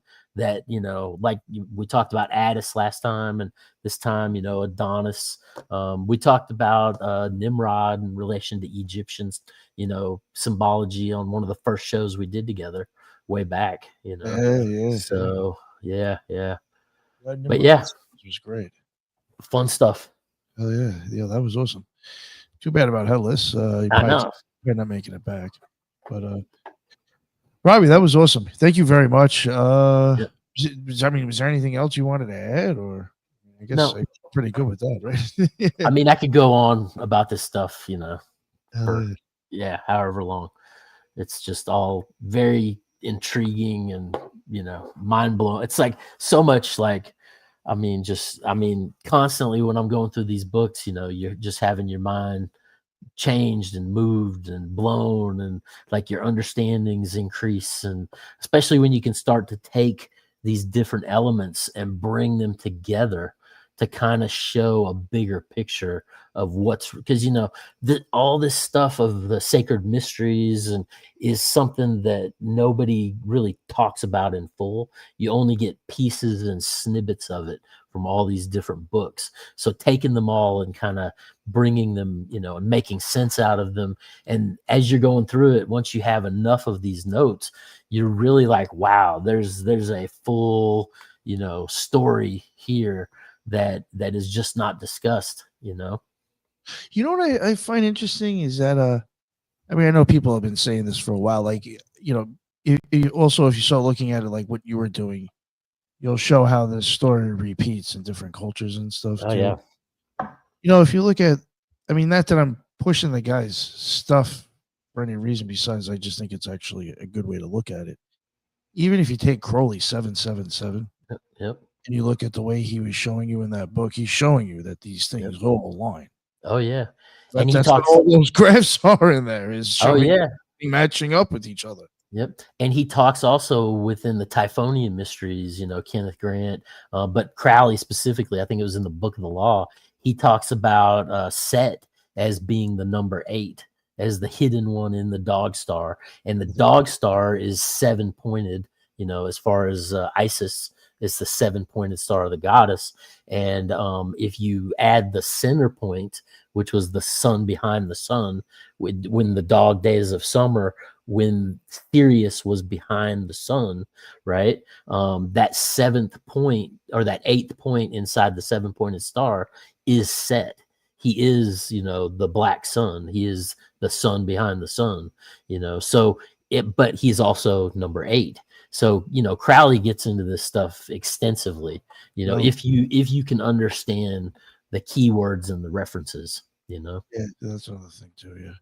you'd actually have to probably read the introduction and like the whole beginning of it, and then look at the graph to even understand what he's doing with the graphs. But, Yeah. yeah. But well, what I'm getting at is that like if you could actually looked at that book and understood the graphs, it's like that is even showing you right there. Back then, they had people saying all this shit Oh yeah. all lines up and is all fucking Right. repeat equals the same shit. Right. Well, and that book 777, when you get into all those charts and you're matching mineral for herb, for metal, for all these things are basically Drugs. well, yeah, but the way you draw together the elements to do a magical working in regard to sympathetic magic to summon whatever the spirit that those are related to, so that you can have all the elements associated with it to give it the familiar vibration to enter into, Oh yeah. It goes into way in depth. If you, Yeah. that's like if people were doing rituals, that's like a Bible for ritual construction. I know. Yeah. I even go through it and look at the color patterns and what they relate to, and that makes the sense. art. With the art, yeah, Even if you think about it, the way talismans are expected to be designed with the flashing colors, that all makes sense for an artist to use because that's making the colors pop. Right. Well, and it's also playing with the cones and the rods in your eye and working them against each other, and that's why psychedelic art works the way it does, because the red waveform is very violent. It's fast, so it pushes towards you more, whereas the blue waveform is slower, so it sets back. So when you look at the contrast of red and blue next to each other, the red is coming out and the blue is pushed away, and it creates an optical effect. And these are ways to play with the cones and the rods, and yeah. And I think there's actually more rods. There's more red than there is blue. Yeah. Well, and red light is supposed to be very healing for the mitochondria, as far as and when you shut your eyes. Wait, say that again. Which color? Red, the red light spectrum. There's a certain. That's so funny. It's so funny you say that, because I have red LED lights and I feel different when I turn those on versus the blue ones. Light therapy. I really do feel different. Yeah, I really do. Like, yeah. It's crazy that you say that, because I use it mostly when I'm trying to calm down. I don't know if that's what it's supposed to do, but it helps me calm down in a sense. And as you can see, I have my PC here, and you can see the little light right here. I have blue, so I switch from blue to red to green, because each one of them has their own thing. So I turn off all the lights. Yeah. I turn off all the lights, and I'll start reading my book, and I'll have my LED lights and these lights right here. And sometimes you'll notice. And it's so funny you brought that up, because somebody said, "Hey, Rebirth is sleeping." On my keyboard right here, I have the same thing. It's color coded. And I sometimes, when I'm really in deep thought, I can change the colors on here and put it actually, on. Enhance the mental state. Yes, exactly. See, I'm glad you said it, because on my keyboard, that's exactly what I do. I can change it to green, to blue, to yellow. I like yellow because I'm a Simpsons fan, and I learned that yellow, they use the color to attract people to their show. So when they're flipping through their channels real fast, they see the yellow, they automatically know. Yeah. So man, I'm telling you, man, you got some knowledge on you, bro. I'm gonna have to get you on my show and talk to you, man. You own it, man. I said it from the beginning, bro. I see a lot of grays right there. There's a lot of wisdom over there. It's funny. Nice. But what was I gonna say about we were talking about the cones and stuff in the eyes. There's a strength. I think it's a strength Golden Dawn tarot card. That the first, if you ever, maybe Robbie, you've looked at it. If you look at what these things look like under a microscope, they almost look like blades of grass or like blades of fucking rugs, like a shag carpet or something. Yeah, and they wave.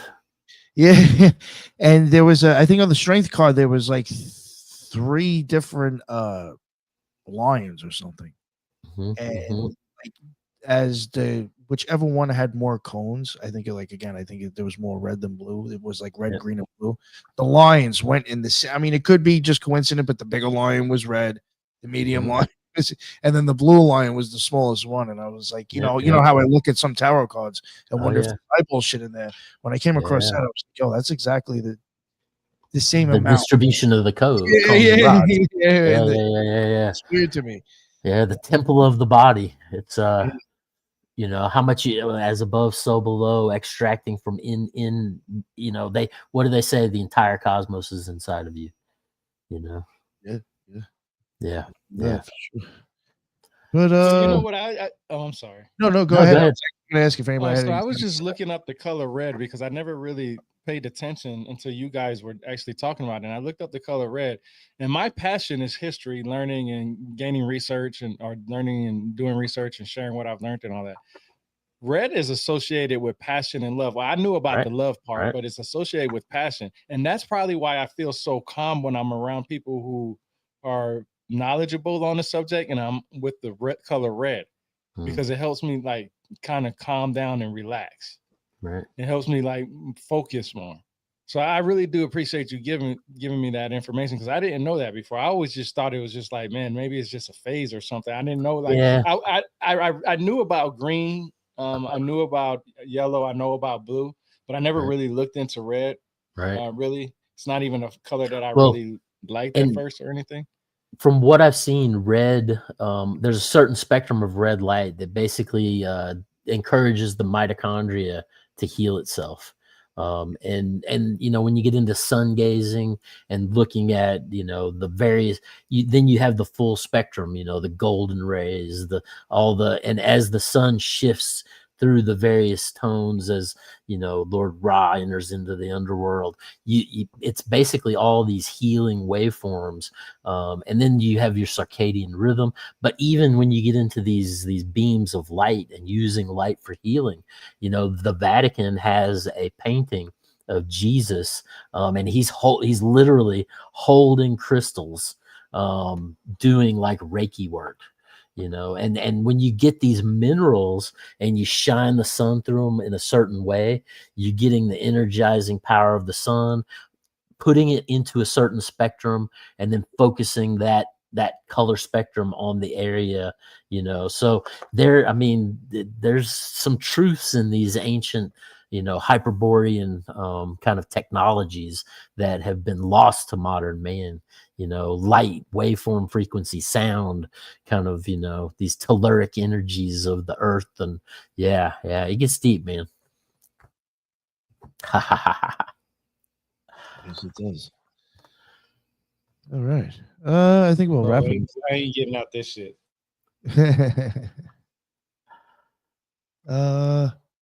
Yeah. Tyrone, real quick. Let everybody know where they can find all your stuff. I appreciate this, Nick, man. Like I said, man, I tell Nick this every time. I am so glad that I'm part of the team, because I'm surrounded by people that have knowledge, and I'm glad that I'm receiving it the way I am. So it took a long time to get there, but hey, I did it. When I first started off, everything you can find on me is on my website, rebirthoftheword.com. I started off with the website and became a bestseller. You can find my book, Journey Through the Origins of History, right on Amazon. Thanks again. I appreciate it. No, of course, Tyrone. Always appreciate you jumping on, my man. For real. And you know, real quick, I'll plug Headless. He's not here. Headless Giant podcast at gmail.com. You can send him stories, any weird dreams, or any, like, I guess, you know, paranormal or real stories in life. And if you send that over, you want to throw him your address, or just, you know, I guess send me the address and him the email, but that's stupid. Just send it all at one or whatever, and he'll get me the address, and I'll send you out some free stickers. So yeah, Headless Giant, check him out. He's also got every Sunday he's got the Trialogue. Check that out. He's got that going on this Sunday. And finally, Roby Marx, thank you so much, man, for coming on. Always love having you on. It's always a story time with Roby Marx, and you did it once again. So please let everybody know where they can find all your other stuff and your amazing art. For sure. Yeah, if you want to check out all my other stuff, you can go to my Linktree, which is Linktree RMARX, and that'll pull up my various art that I do. It'll pull up the podcast, the Meta Mindcast, if you want to go check that out. I also have my Patreon on there if you want to give back. But I always encourage you to go check either out my website or my Etsy, and if you like anything there, that's a great way to support me as well, you know. Oh yeah, go check his stuff out. And real quick, I'll take a few, a minute or two, maybe, just to plug these places that we're going to. I keep forgetting. I gotta remember. So bringing this up at the beginning of the show, because at this point everybody's shutting this shit off, especially on the audio. There are events that are going to be going to, and Tyrone will be there as well for probably almost all of them except for one. October 4th, we got Bigfoot thing going on, and that's at the factory in Franklin, North Carolina. And then October 18th, we got Charlie's Beyond Belief, and that is again in Fort Myers, Florida, at a Masonic Lodge. And I always got to tell everybody we got booth 33. What the fuck is up? Yeah. We got Arkansas. I think that's the one Tyrone won't be making it to. I'll be out there. That is October 25th to 26th. That's a paranormal expo. It's supposed to be like the biggest annual thing in Arkansas for paranormal stuff. So they offered me the booth for free if I was to promote it. So I said, fuck yeah, I'll go down there and meet some people, say some weird shit. Yeah, November 22nd, then we'll also be at Morrisville, North Carolina. That's a UFO thing. And yeah, that's places that are finalized for now that I feel good enough talking about. And again, for Charlie's Beyond Belief, I forgot to mention Brooke from Dark, Florida, who's part of the Occult Rejects, will be one of the speakers there. So if you're in the area, definitely come down and check it out. It should be really cool. She's also got a booth. She's got friends there that has got a booth. So the little area we're in should be on and popping. So come and check it out. And that's enough out of me. And again, thank you everybody who came on the show. Tyrone, thank you. Headless, Robbie, that's what's up.